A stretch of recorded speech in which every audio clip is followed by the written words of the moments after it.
buenas tardes. Espero que todo de lo mejor. Bienvenidos a este webinar que, como cada semana, cada mes, vamos preparando en el equipo de Grupo GSKM Fintax, precisamente pues para atender algunas inquietudes que van surgiendo en el día a día con nuestros clientes, que van surgiendo pues con las diferentes personas que interactuamos, ya sea en el ámbito profesional, en el ámbito académico y desde luego también con los diferentes organismos que de una u otra forma participan en el proceso de emisión de normatividad financiera. Como saben, pues tenemos la oportunidad de participar activamente dentro de los organismos emisores o que de alguna manera tienen algún tipo de influencia, injerencia precisamente en la generación de información financiera o en la generación de normatividad vinculada a la información financiera. Y bueno, pues es de alguna manera donde vamos viendo mucho de lo que estaremos platicando en este y en otros webinars. Pues nuevamente les doy la bienvenida en nombre de todo el equipo de Grupo GS que me juntar. Y bueno, pues en esta ocasión pues, queremos platicar con ustedes algo que nos hemos dado cuenta a lo largo de, pues ya de varios años de experiencia en los procesos de implementación de normatividad financiera y que por eso hemos titulado pues los errores más comunes al aplicar las NIF y las IFRS, ¿no? Y desde luego a partir de ahí pues damos 5 claves que no son las únicas, de verdad es que cuando dijimos oye un webinar de esta naturaleza pues más bien nos da para un curso, sin duda, pero quisimos como que hablar de los elementos que son tradicionalmente los de mayor impacto y que desde luego no se supeditan, reitero, muchos dirán, oye, yo he escuchado algunos otros, desde luego, esto solamente es una guía inicial y que como en muchos otros webinars que hemos tenido, pues surgen dudas que inclusive nos darán la pauta para desarrollar nuevos webinars sobre la marcha y sobre todo, pues que ustedes tengan la oportunidad de entender también esto desde una perspectiva sectorial, porque también es una realidad que depende del sector, dependerá del sector, o dependiendo del sector, es que podrán identificar el impacto correlativo, ¿no? Entonces, bueno. ¿Qué sucede? Pues a lo largo de estos, bueno, y perdón, antes de continuar, pues los invito a que utilicen el chat, por favor, para plantear dudas, preguntas que pudieran surgir.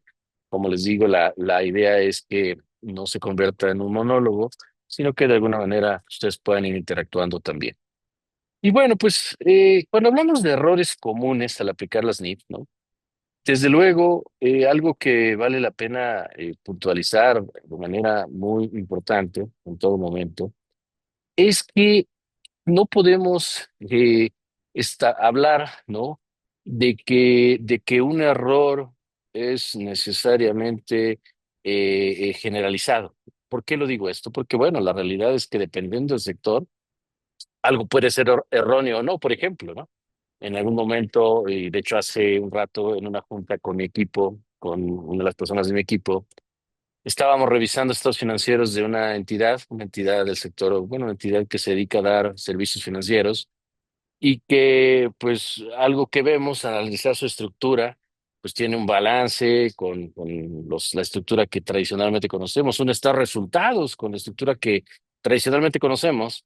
Sin embargo, pues algo que vemos es que, pues, ellos manejan dentro del RIF, pues, todos sus gastos financieros, que es precisamente todo el costo de financiar la cartera de crédito que manejan, ¿no? Entonces, ¿qué sucede? Pues cuando lo vemos, pues de alguna manera es claro que hay un error. Muchos dirán, no, pero ¿por qué un error? Si están reconociéndolo dentro del resultado integral de financiamiento, porque es un gasto financiero.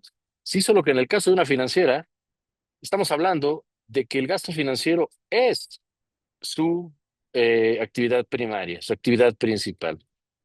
Por lo tanto, no puede ir ahí, tiene que estar en la parte de arriba donde están las actividades, los resultados de las actividades primarias, ¿no? Como si fuera un costo de ventas, precisamente para determinar, pues, lo que conocemos como en este caso, un margen de intermediación financiera que equivale a lo que sería un costo de ventas, por ejemplo, en una entidad, pues, de carácter comercial o industrial o de la transformación, ¿no?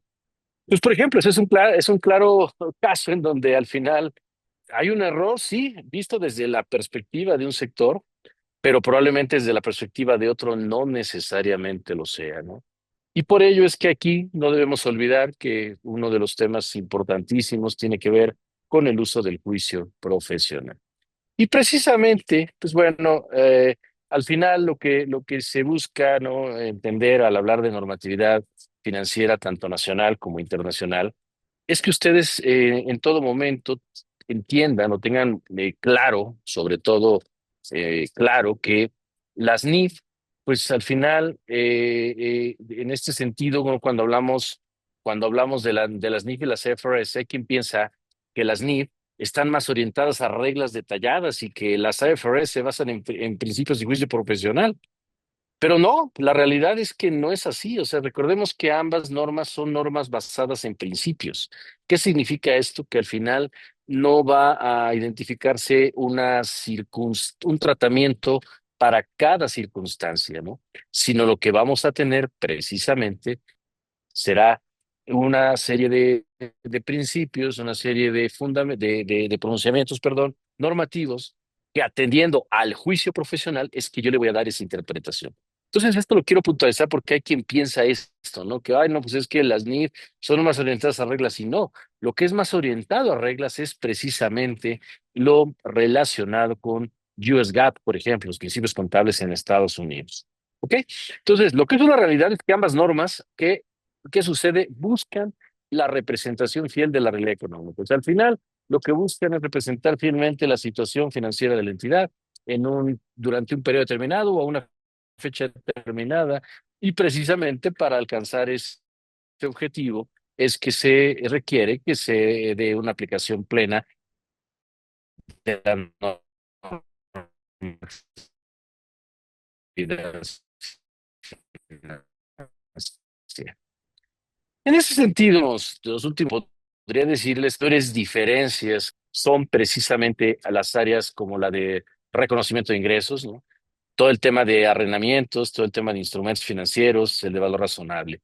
Y particularmente, ¿en qué sentido? Bueno, pues recordemos, y de manera sobre todo muy, muy importante, recordemos que desde el punto de vista de reconocimiento de ingresos particularmente, pues desde el año 2018, pues tenemos nuestra nueva NIF de uno que nos habla precisamente del reconocimiento de ingresos atendiendo básicamente a la aplicación de 5 grandes pasos, que si ustedes recuerdan, pues esos pasos nos establecen las bases para ese reconocimiento, ¿no?, del ingreso de acuerdo con, pues atendiendo precisamente al postulado de devengación contable y de realización contable, ¿no? Y en ese sentido, por ejemplo, tenemos el primer paso, que es pues, identificar el contrato, ¿no? O sea, en ese sentido, el reto, ¿no?, que presenta muchas veces las diferencias, pues es que cuando se analizan los contratos, pues a veces se pierde de vista que hay contratos hechos a la medida. O sea, en muchas organizaciones no necesariamente, aunque se presten servicios o los mismos servicios, a veces no son sobre las mismas bases. Y al no ser sobre las mismas bases, probablemente existan diferencias en los contratos. Entonces, muchas veces, pues recordemos que cuando hablamos de contratos es hablar de que hay obligaciones de alguna manera implícitas o explícitas dentro de un contrato. Y entonces, pues hay que entender cuáles son precisamente esas obligaciones. Ahí nos iríamos al segundo paso. Entonces, primero, la existencia de un contrato, identificar si hay obligaciones. Entonces, aquí es algo que de repente podemos llegar a tener diferencias, aunque en las normas, entre la norma mexicana y la norma internacional, por ejemplo, no haya diferencias. Bueno, las diferencias muchas veces se dan en el contexto de la información que soporta la operación. Cuando se habla, por ejemplo, de la determinación del precio de la transacción, bueno, pues aquí hay temas muy importantes que juegan un papel, pues podríamos decir, crucial para determinar precisamente el precio de una transacción.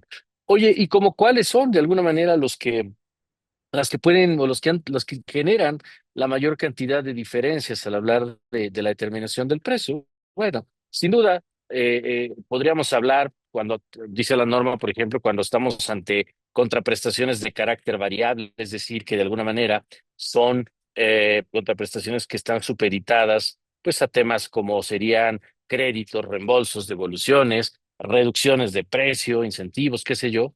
Entonces ahí tenemos elementos que juegan un papel importante y que representan diferencias en el reconocimiento muchas veces de las ¿no? Cuando se habla, por ejemplo, de ciertas restricciones para estimar, por ejemplo, el monto de la contraprestación variable. O sea, muchas veces no es algo que pueda darse de manera tan simple, porque hay que entender muchas veces cuál es por ejemplo, de alguna manera la forma en que se generan los ingresos, quiénes son los participantes en un proceso comercial y que de alguna manera pueden modificar los valores a reconocer como ingreso, la temporalidad de los ingresos. Y al hablar de temporalidad, incorporamos un elemento que también ocasiona diferencias muchas veces y que tiene que ver con el costo financiero. ¿No? Recordemos que cuando hablamos de que hay un tema de temporalidad entre que el ingreso se devenga y se da la cobranza, puede haber factores de financiamiento implícitos. Entonces, es un elemento que también tiene que jugar un papel importante, ¿no?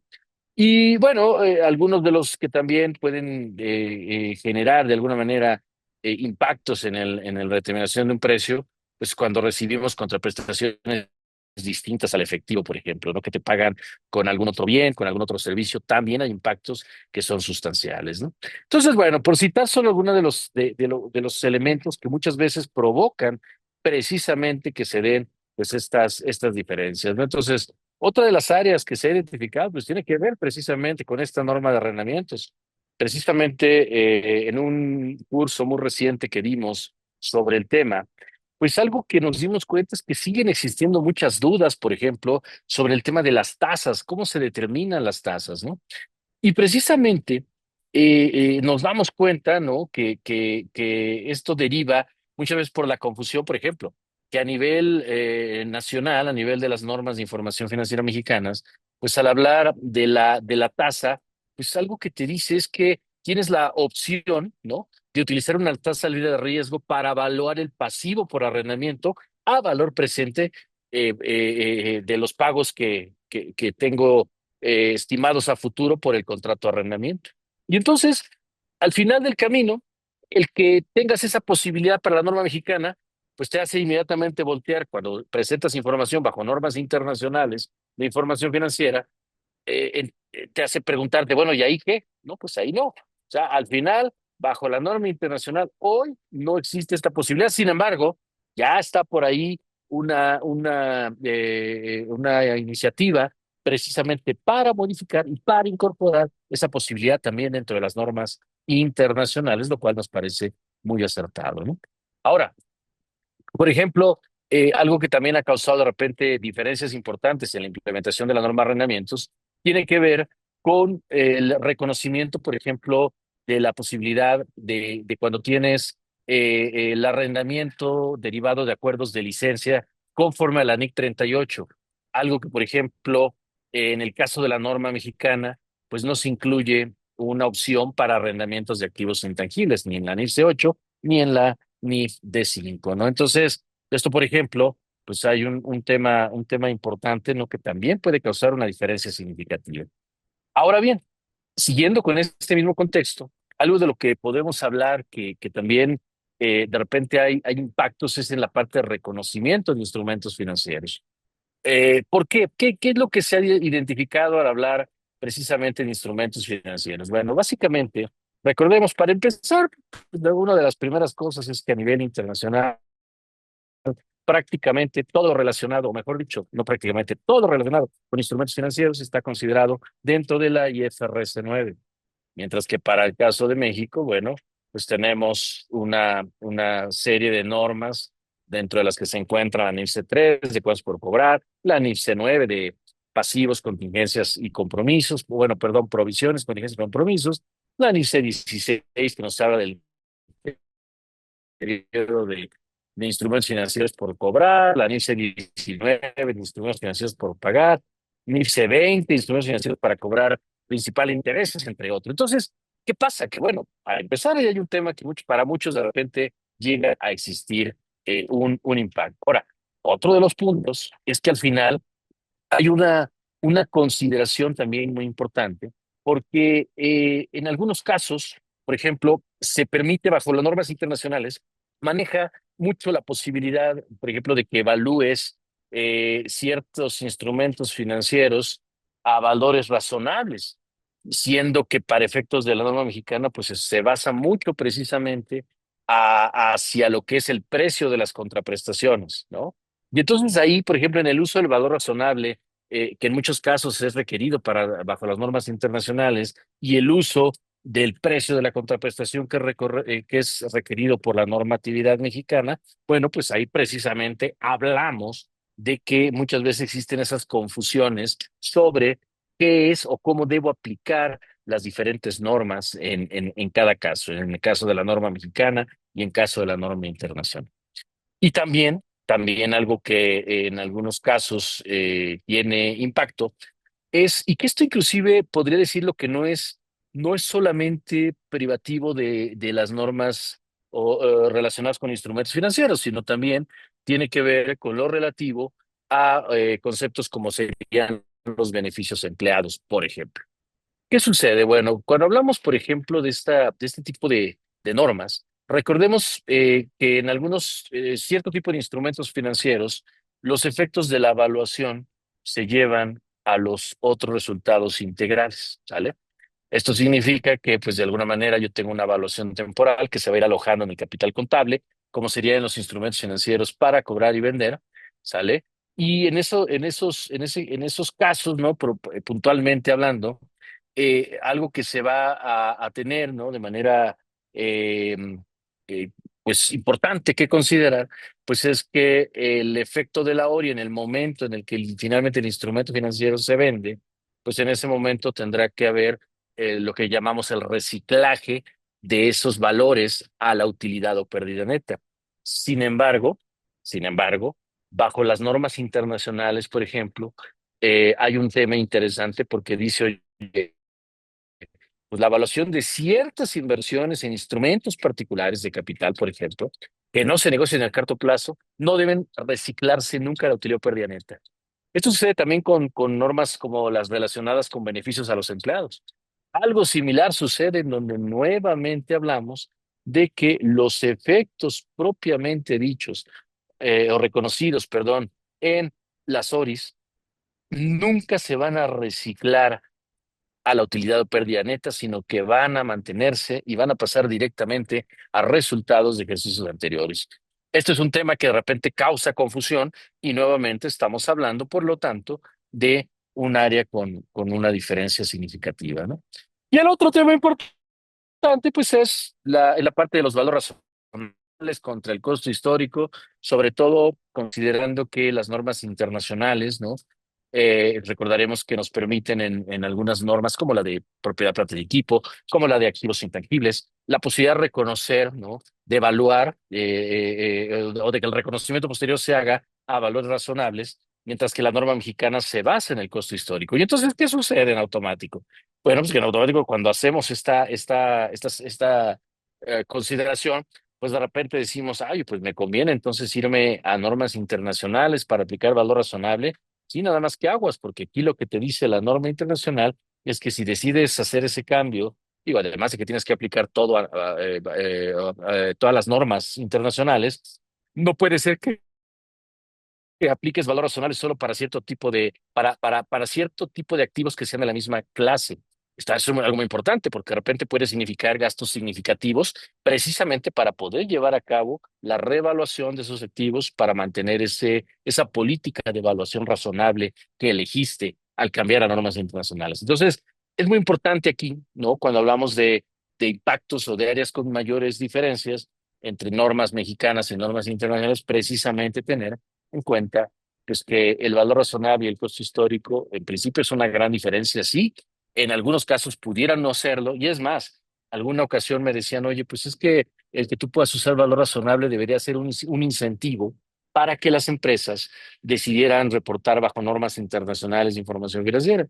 Y yo les decía, pues no, fíjense que nosotros inclusive tuvimos un caso, tuvimos la oportunidad, me voy a remontar a la prehistoria, les digo, por ahí del año 2008 donde muchas empresas, las empresas públicas recordarán que en esos años tuvieron un periodo de transición porque a partir de 2012 era obligatorio que presentaran su información bajo normas internacionales de información financiera. Y entonces, ¿qué sucedió? Que pues muchas tuvieron que empezar a hacer los procesos de conversión y la circular de emisoras te permitió un periodo de transición de 3 años, 2009, 2010, 2011 algo que ayudó a que muchas empresas precisamente pudieran evaluar con cierta anticipación los impactos y decidir cuál sería su mejor política contable. Y precisamente les puedo decir que había empresas públicas que pudiendo reevaluar sus activos y adoptar la política de valor razonable, en la práctica no se daba. ¿Por qué? Porque involucraba costos significativos que en ese momento las empresas decían, oye, pues sí, es muy atractivo, vamos a poder de alguna manera robustecer nuestro balance, nuestro capital como consecuencia de esa revaluación del activo. Sin embargo, pues puede resultar muy costoso hacerlo y sobre todo muy costoso mantenerlo, ¿no? Entonces, bueno, pues ahí hay un impacto importante. Entonces, hablando, como decíamos, bueno, a ver, estamos hablando en todo momento, ¿no? Ya lo he señalado, pues de los errores, ¿no? Entonces, si hablamos de errores, como lo dice, como lo veíamos acá, oye, ¿cuáles son estos errores al aplicar? O sea, si ya identificamos de alguna manera en dónde es donde están, pues de alguna forma las áreas con mayores diferencias, ¿dónde vienen los errores que nosotros visualizamos? Primero que nada, primer error lo que vemos es que normalmente cuando se está implementando una norma y sobre todo, ya hablemos de una norma internacional o nacional, simplemente cuando estamos implementando una norma, muchas veces nos sale el fiscalista que llevamos dentro, ¿sale? Y sobre todo, pues recordamos los métodos de interpretación que por ahí de alguna manera nos permite, ¿no? El estudio de la materia. Y pues nos vamos al método de interpretación literal. Y es que aquí dice que, a ver, ya lo dije hace rato, la normatividad es una norma basada en principios. Por lo tanto, no puedo hablar bajo ninguna circunstancia de que hay reglas a seguir. Yo tengo normas, yo tengo bases sobre las cuales voy a preparar la información financiera, bases de evaluación, de presentación, de revelación, pero que en todo momento tendrán que ser consideradas en términos de la entidad, en términos del entorno, en términos de la norma, ¿no? Entonces, acuérdense, el juicio profesional identifica conocimiento de la norma, conocimiento del ente económico y conocimiento del entorno económico. Entonces, el primer gran error es que se quiere dar una interpretación literal. Y el segundo gran error es que usando el juicio profesional, de alguna manera piensen que el juicio se replica, ¿no? Y por favor, si algo de lo que digo de repente no es claro, díganmelo, ¿no? Pero, ¿qué me refiero a esto? Hay un dicho que alguna vez escuché que decían, una cobija prestada no conserva el calor de quien la usó, ¿no? En otras palabras, lo que yo entendía en ese momento y ahora lo traigo a colación es porque, oye, a ver, en su momento ese criterio que tú utilizaste te sirvió para cobijar una operación. Si te vas a otra empresa y de repente dices, ah, es que esta empresa está haciendo una operación que parece igual, voy a utilizar el mismo criterio de aplicación de la norma, probablemente no sea el mismo. ¿Por qué? Porque puede ser que estés hablando de un entorno económico diferente. Les pongo un caso, hace algunos años platicábamos con una empresa que cuando, y le estoy hablando igual de la prehistoria un poco, pero me remonto al año 2007, ¿no?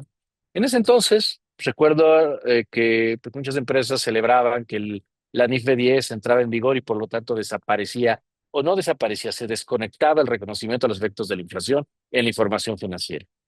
Entonces, de repente decíamos con clientes que manifestaban esa alegría y les decimos, momento, no puedes estar tan feliz porque si bien es cierto, se está desconectando. Hay una desconexión que en el caso de México lo vemos muy natural porque habla de que la inflación acumulada no exceda o exceda de 26% para que se reconecte la inflación. Y estamos, y estamos de acuerdo que en México eso no sucedía. Pero ¿qué crees? Que tú tienes además subsidiarias en otros países, en tiendas de Argentina, uno de ellos, en donde sí exceden esos niveles de inflación y por lo tanto, para poder consolidar, tienes que aplicar las normas de información financiera para lograr esa homogeneidad. Y dentro de esa aplicación está la NIFE 10. ¿Y qué crees? Que para ese país sí te aplica las normas de información financiera. Entonces ahí por eso es importantísimo, ¿no? O sea, no querer interpretar literalmente, porque el juicio profesional, ya lo dije, implica el conocimiento de la norma, el conocimiento de la entidad económica y el conocimiento del entorno. económico también, ¿sale? Entonces, aguas con esa conceptualización. Un segundo error, también muy importante, y esto les podría contar muchas anécdotas, pero la verdad es que me voy a limitar a algunas de ellas, o a una de ellas, que básicamente tiene que ver con lo siguiente.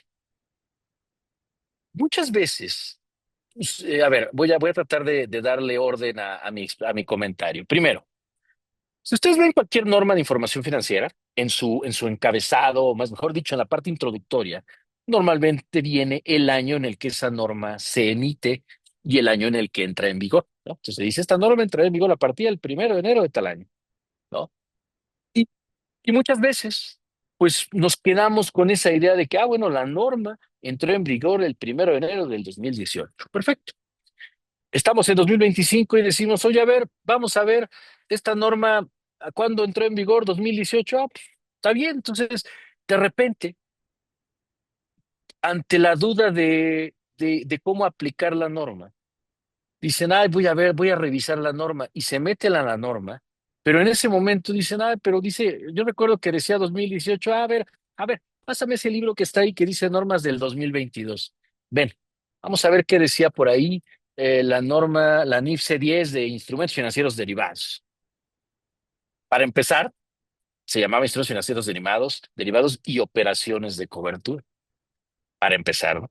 Entonces ya lo empiezan a ver y la anécdota particularmente derivó de un curso que después derivó en una consultoría a un grupo financiero, en donde me llama el director de inversiones que había tomado ese curso y dice, oye, Frank, lo que tú nos dijiste no es cierto. ¿Cómo que no? Mira, aquí estoy con mi contador y estamos leyendo la norma y no dice lo que tú nos manifestaste. A ver, vamos a revisarlo, vamos a empezar a leer. Y empiezan a leer, le digo, a ver, momento, no, te voy a empezar a leer yo y le empiezo a leer, dice, no, espérame, ¿de qué párrafo estás leyendo? El mismo que tú. No, es que eso no dice la norma, ¿no? Desde luego que no lo dice, pero estoy seguro, lo único que te puedo decir es que tu libro no es de las NIP 2024, eso fue el año pasado. Dice, bueno, pues sí, pero la norma cuando entró en vigor en el 2018, correcto, pero no olvidemos que desde el punto de vista normativo, tanto nacional como internacional, existen procesos de mejoras a las NIC o a las IFRS. En el caso de México es muy puntual porque año con año, por ahí de septiembre, octubre, se genera este compendio de mejoras a las NIF, que precisamente a través de ese compendio lo que busca el CINIF es, de un jalón, podríamos decir, modificar o adecuar pues, las diferentes normas de información financiera que a su juicio requieren alguna modificación, ya sea que genere un cambio contable o, o corrija algo, o bien solamente aclare algo, ¿no? Bueno, eso es algo que no modifica para nada la entrada en vigor de las normas. Entonces, si tú no estás actualizado o no tienes la información, la última y más reciente información normativa, es muy probable que estés aplicando algo de manera indebida. Repito, porque muchas veces desconocen que en el camino entre esa edición 2022 que habla de una norma que se emitió en el 2018, pero que estoy en el 2024 o 2025, pues ya sufrió modificaciones y si no estás utilizando la última versión, aguas. Es probable que estés teniendo un problema de aplicación importante. Entonces, aguas, no actualizarnos con criterios, con cambios normativos es fundamental. Ahora, también recordemos algo, las normas, al hablar de juicio profesional, atienden a entender el contexto en el que se está dando una operación. Y también hay que entender que aunque la norma no cambie, puede ser que sí cambie el entorno económico, como lo hablaba hace rato con el efecto de inflación, puede ser que cambie de alguna manera la estructura de la entidad y también tenga que hablar de un cambio, por lo tanto, en la normatividad o en las normas que esté utilizando en el día a día dentro de la empresa. Eso es un error, es muy común, repito, y a veces y les digo, lo vimos mucho en esa consultoría en los cursos, porque a veces dicen, es que no es cierto, lo que estás diciendo, no, aquí dice otra cosa. Claro que dice otra cosa, porque estás viendo normas desactualizadas. Tercer error, confundir normas locales con internacionales. Este es un error común también, sobre todo, pues los que son bilingües normativos, ¿no? No, que seguramente aquí en el foro tenemos varios. Es muy común cuando hablamos y sobre todo también hay trilingües normativos, ¿no? Cuando tenemos, por ejemplo, tenemos varios clientes que manejan IFRS, manejan US GAAP, manejan NIF, ¿y qué creen? Pues que de repente pues, se les mezclan los conceptos, ¿no? Entonces, entre las ORIs, las OCI, y entre que lo que entra, lo que no entra, bueno, aquí el error muy común es confundir precisamente, no la norma como tal, porque dicen, bueno, acá se llaman las NIF, y acá las NIF, o las NIF y las IFRS, o las NIC, en el caso de las normas internacionales de contabilidad, que todavía o que forman parte de las IFRS como tal, ¿no? Pero entonces aquí digo, creo que este error, aunque parece muy obvio, a veces no lo es porque, sobre todo, repito, cuando hablamos de esta identificación de diferencias entre los local gaps y las internacionales o US GAAP, pues muchas veces se pierde de vista, ¿no? Ese cuadro de diferencias y que puede dar la pauta, ¿sale? Fíjense, se puede dar la pauta que un resultado que se está presentando, pues cambie de manera significativa, precisamente por no haber utilizado adecuadamente normatividad. De los casos que normalmente me toca ver mucho, por ejemplo, ¿no? En normas, por ejemplo, de pasivos laborales, este tema de las ORIs que les hablaba, ¿no? Donde digo, oye, aguas, ¿no? Porque ahí no hay reciclaje, en México sí hay reciclaje, ¿no? A la utilidad o pérdida neta. O temas, por ejemplo, como conceptos como la PTU diferida. Oye, bueno, es que no hay PTU diferida a nivel internacional, pero en México sí. Oye, y entonces, ¿qué pasa? ¿Le podría dar el contexto aplicando? A ver, tienes que apegarte a lo que dice la norma local. Hay un tratamiento, hay un criterio que por ahí nosotros seguimos. En algún momento, con mucho gusto, se los platicaré. Pero lo que les quiero resaltar es que hay que ser muy cuidadosos y tener siempre muy mapeada tu balanza, muy mapeada tus operaciones contables y a su vez eso te genera otro mapa que es el mapa normativo, en donde vas a tener identificadas qué normas te aplican bajo normas locales, qué normas te aplican bajo normas internacionales, cuáles son las diferencias que en tu caso particular tienen y que por lo tanto debes vigilar en los procesos de preparación de la información financiera. Un cuarto error muy significativo es la omisión de revelaciones requeridas. Hoy puedo decir que son ya menos las diferencias, ¿no? Que de alguna manera se tienen dentro de este contexto. Sin embargo, algo que les quiero decir de manera muy importante es que hoy, recordemos que al hablar de normas internacionales de información financiera, y seguramente quienes están aquí que lo han vivido, se darán cuenta que precisamente las normas internacionales de información financiera generalmente se identifica o tienen una mayor cantidad o ¿cómo se dice? Se identifica una mayor cantidad de revelaciones con respecto a la norma mexicana. Oye, ¿y esto qué está haciendo México? Bueno, México está también haciendo adecuaciones.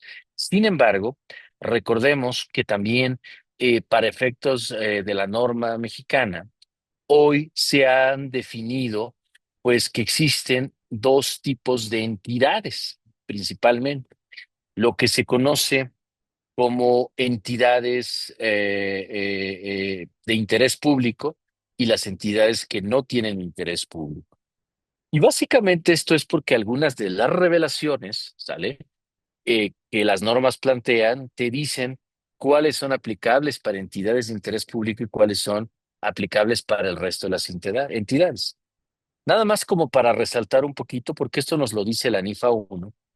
La NIFA 1 nos dice que una entidad de interés público es aquella entidad que tiene la obligación de rendir cuentas al público porque se encuentra en alguno de tres grandes supuestos. Digo, y son tres grandes porque tienen un cierto detalle, pero a nivel general, sus instrumentos financieros de deuda o capital se negocian, pues de alguna manera, en un mercado público o están en proceso de emitirse para ser negociados en un mercado público, que ahí, por ejemplo, muy probablemente ya pasen a normas internacionales, ¿no? Por el hecho de precisamente de negociarse en esos mercados.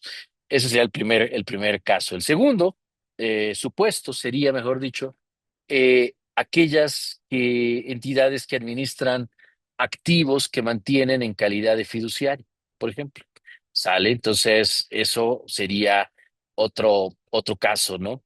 Tendríamos un tercero en donde al final son entidades, dice la norma, y fíjense qué interesante concepto, dice algo así como entidades cuyas decisiones podrían tener un riesgo sistémico con repercusiones en la economía regional, en la economía nacional en la que opera la entidad. Caray. Ejemplos, Pemex, CFE, ¿no? En donde muchos dirán, bueno, es que superan bajo de Ferrer, sí, porque tienen deuda colocada en el gran público inversionista, ¿sale? Pero bueno, entonces aquí es importante entender lo que la NIFA uno nos plantea precisamente al hablar de entidades que tienen, en las cuales hay un interés público y entidades en las cuales no existe ese interés, ¿no? Entonces, pues bueno, al final, como ya se los he comentado y quiero resaltar simplemente, ¿no? No perdamos de vista que en este contexto, ¿no? Las revelaciones pueden variar dependiendo qué tipo de entidad seas. Entonces, aguas, que no vayas a omitir revelaciones y para ello, ahorita veremos un poquito qué es la recomendación, ¿no? Y bueno, aquí, por ejemplo, algo también muy importante, un error eh, que hemos identificado mucho es el uso incorrecto del valor razonable sin evidencia de mercado. Recordemos que nosotros tenemos por ahí precisamente pues una norma, ¿no? Que es la que nos habla precisamente pues de todo lo que es la evaluación razonable, ¿no? Y en ese sentido, si ustedes recuerdan, ¿no? Precisamente de todas estas disposiciones, pues algo que seguramente traerán a colación pues es que habla de manera muy puntual, ¿no? Y me refiero precisamente a la NIF de 17, pues a que estas bases de evaluación pues se van a clasificar principalmente en dos, ¿no? Las bases a costo histórico y las bases a valor actual, ¿no? En donde básicamente pues esas evaluaciones basadas en el valor actual tanto de activos, de pasivos, de ingresos, costos y gastos, van a utilizar información que se utiliza para reflejar condiciones en la fecha de evaluación. Y precisamente las bases de evaluación de valor actual incluyen el valor razonable, un valor específico para entidad o lo que es el valor de método de participación. Y entonces, precisamente, recordemos que la NIFE 17 pues, nos dice, oye, no pierdas de vista que el valor razonable, en principio, es un precio de salida de intercambio en el cual se basa el precio que se recibiría por vender un activo o para transferir un pasivo. Y el segundo elemento es que deriva de una transacción entre participantes de un mercado. ¿Qué significa que hay mercado? Que es un lugar donde hay interés, independencia, disposición y hay además, perdón, libre competencia. Y entonces, muchas veces se pierde de vista que el valor razonable es una determinación basada precisamente en el mercado y no es un valor específico de un activo o un pasivo para la entidad. ¿Sale? Es una determinación basada. Entonces, obviamente, puede haber para ciertos activos, ciertos pasivos, eh, situaciones en las que no tenga yo información disponible del valor. Entonces, aquí lo interesante es, a ver, puede ser que no haya información disponible, pero ten en cuenta algo. El objetivo de una determinación de valor razonable, ¿qué es? Estimar el precio de salida al cual venderías un activo o transferirías un pasivo. ¿Qué significa esto?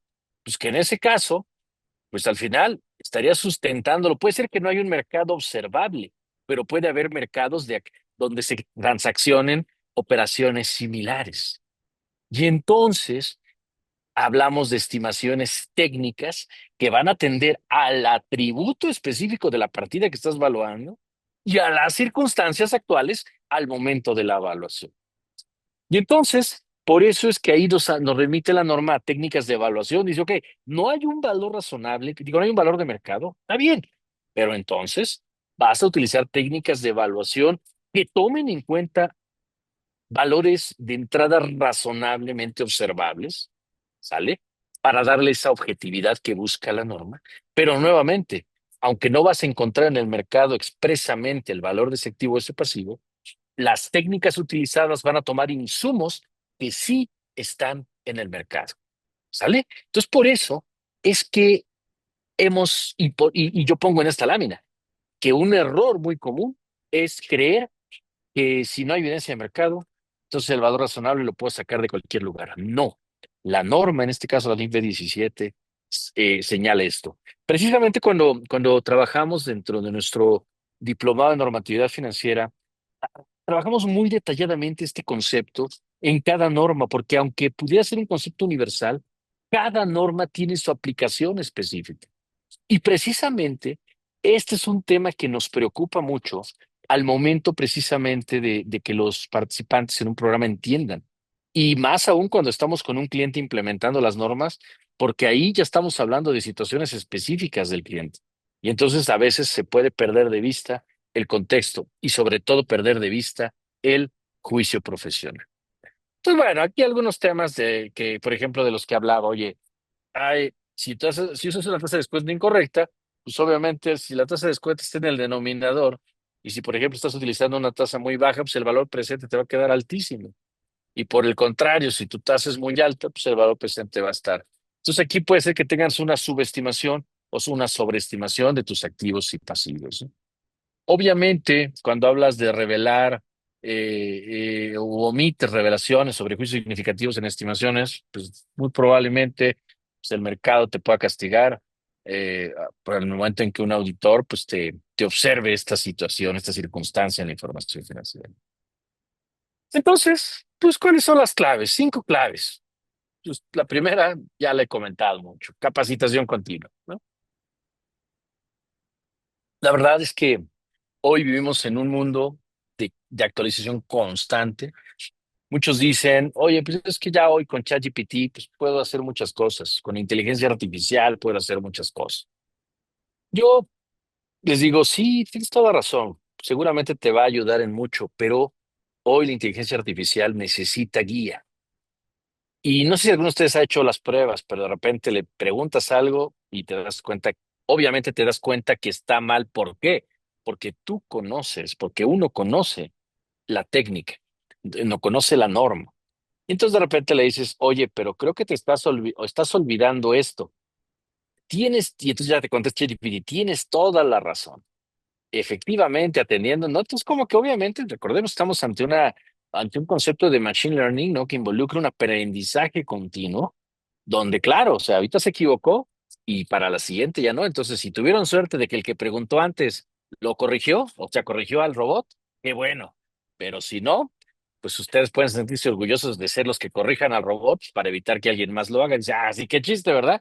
Y a mí, ¿quién me pagó? No, esperen, bueno, precisamente yo lo que les digo es, a ver, no tengan miedo de que la inteligencia artificial nos vaya a quitar a nosotros la chamba, al contrario, nos va a ayudar desde luego y nos facilita muchísimas cosas, pero hay que usarlo con criterio. Es como les digo, es como el Waze, ¿no? Al final, y seguramente los que están aquí me entienden lo que voy a decir, tal vez alguien que vive en otro país no tanto, pero en el caso de México, y particularmente si viven en la Ciudad de México, pues seguramente de repente se darán cuenta, ¿no? Si le dan una dirección, pues a lo mejor te pone la vía más rápida, pero cuando te das cuenta estás en medio de una zona de alta peligrosidad, ¿no? A las 12 de la noche, ¿no? Entonces dices, oye, pero ¿qué hago aquí? Pues confíe no que era muy bueno el sistema, no, bueno, el sistema es muy bueno, pero hay que una cosa que se llama juicio profesional, experiencia, conocimiento, y eso solo te lo da, pues, obviamente, la capacitación continua, ¿no? Lo que les decía, ¿no? Algo muy importante, los checklists. Yo algo que me gusta trabajar mucho en general para todo, con mi equipo, en familiar también, inclusive por ahí con mi familia, tengo ahí con todos un checklist hasta de viajes, ¿no? A ver, tenemos para todo, ¿no? Que no se te olvide nada, ¿no? Porque al final es parte de vivir una buena experiencia. Bueno, pues lo mismo en la norma, ¿no? Oye, pues tienes un checklist, ¿cómo lo hago? Pues a través de conoces todas las normas de revelación, son las que dice la norma. Identifica cuáles te aplican a ti, ¿sale? Identifica cuáles son las consideraciones para una adecuada evaluación. ¿Vale? Identifica cuáles son de alguna manera los elementos que necesitas para una adecuada revelación. Identifica qué elementos necesitas para poder implementar adecuadamente una norma. Oye, a ver qué me pide la norma de arrendamientos, la norma de ingresos para poderse aplicar adecuadamente, ¿sale? Entonces, un uso de un checklist de cumplimiento normativo es fundamental, entonces es clave y se lo recomiendo mucho, ¿no? En el caso de las estimaciones contables, recordemos, ¿no? Y ahí tenemos pues una norma, ¿no? Que es precisamente lo que tiene que ver con la norma de cambios contables, ¿no? Y corrección de errores, ¿no? Precisamente por ahí pues hay un apartado relativo a cambios en estimaciones contables. ¿Y qué es un cambio en estimación contable? Pues un cambio que afecta pues regularmente al mismo concepto o rubro de un estado financiero que lo originó y por lo tanto debe reconocerse para ajustar activos, pasivos, renglones del capital o de patrimonio contable y del estado resultado integral o de actividades que de alguna manera resulten afectados. Entonces, al final, algo importante es que las estimaciones contables, ¿sale? Cuando tú hablas de una estimación, pues puede estar relacionada con vidas útiles, puede estar relacionada, evidentemente eso te vincula con tasas de depreciación, de amortización, puede estar relacionado, por ejemplo, con la determinación de periodos sobre los cuales esperas que un arrendamiento, por ejemplo, se vaya a tener que cubrir y por lo tanto en función de ello determinar un pasivo, ¿no? Entonces, bueno, hay un tema aquí importante que simple y llanamente quiero resaltar, ¿no? Una estimación contable, un cambio en una estimación contable, no perdamos de vista, hay que estarla revisando, pero no significa que tenga que irme hacia atrás. Un cambio en una estimación contable es de aquí para adelante cualquier impacto, ¿no? Y evidentemente lo único que sí hay que ser muy cuidadoso es que realmente se trate de un cambio en una estimación contable y no se trate de la corrección de un error, ¿no? Evidentemente, pues, ¿qué les podría hablar de implementar controles internos contables, ¿no? Pues tiene que ver mucho. Acuérdense que al hablar de controles internos contables, significa tener presente en todo momento que yo debo de garantizar la integridad, ¿no? La confiabilidad, ¿no? De la información, la adecuada evaluación de las partidas, ¿no? Que esté todo, que estén bien evaluadas, que estén bien presentadas y que estén bien reveladas también, ¿no? Eso es muy, muy importante, ¿no? Y finalmente, pues obviamente siempre, nunca está de más, pues hoy, así como de repente tenemos servicios de compliance fiscal, ¿no? Para poder más o menos que nos vayan haciendo una validación mensual de si estoy cumpliendo adecuadamente con mis obligaciones. No pierdan de vista que a veces es necesario también hacerlo con el enfoque normativo, ¿no? Muchas veces perdemos de vista cosas por la ceguera de taller.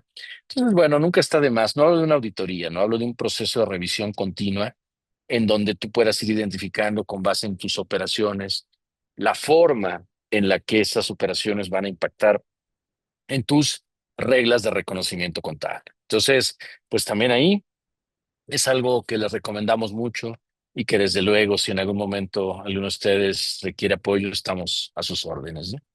Entonces, en concreto, ya conociendo los errores más comunes, ¿no? Que lo dije al inicio, no que necesariamente son todos, pero ahí están, ¿no? Como una guía, pues apliquen las 5 claves para evitarlos y de alguna manera no dejen de evaluar de manera continua sus estados financieros y sus procesos contables.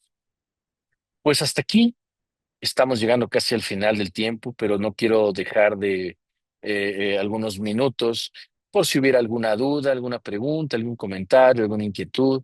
Sobre todo por reiterarles que pues esto es solamente una embarradita, diríamos, de lo que nos toca vivir en el día a día, pero que bueno, sin duda, pues la experiencia que hemos logrado a lo largo de 20 años, pues nos permite poder hablar de varias situaciones que gradualmente y como lo hacemos en cada webinar, pues nos gusta compartir con ustedes.